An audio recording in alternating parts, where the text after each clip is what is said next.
이상직 전 의원을 중소벤처기업진흥공단 이사장으로 임명하라고 지시한 혐의를 받고 있는 조현옥 전 청와대 인사수석의 재판이 오늘 열립니다.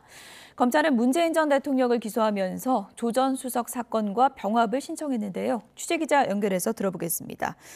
권준수 기자, 오늘 오후 재판에서 병합 문제가 논의되겠죠? 그렇습니다. 서울중앙지방법원은 오늘 오후 3시 10분 직권남용 권리행사 방해 혐의를 받는 조현옥 전 청와대 인사수석에 대한 2차 공판기일을 진행합니다. 조 전 수석은 지난 2017년 이상직 전 민주당 국회의원을 중소벤처기업진흥공단 이사장으로 내정하기 위해 인사 담당자에게 채용 과정을 지원하라 지시한 혐의를 받는데요. 실제로 이 전 의원은 문재인 정부 출범 이후인 지난 2018년 3월 중진공 이사장에 올랐습니다. 검찰은 조 전 수석 사건과 어제 기소된 문재인 전 대통령 뇌물 혐의 사건의 관련성이 크다고 보고 병합을 요청할 계획인데요.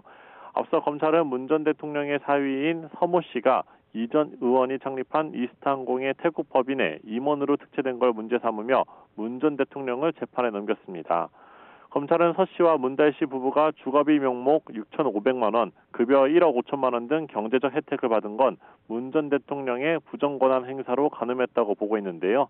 또 조 전 수석이 이 과정에 개입한 만큼 연관성이 있다고 판단하는 것으로 해석됩니다.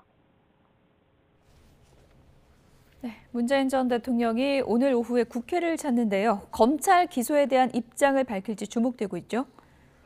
네, 문재인 전 대통령이 퇴임 후 처음으로 국회를 찾을 예정입니다. 오늘 오후 국회에서 열리는 4.27 판문점 선언 7주년 기념식에 참석하는데요.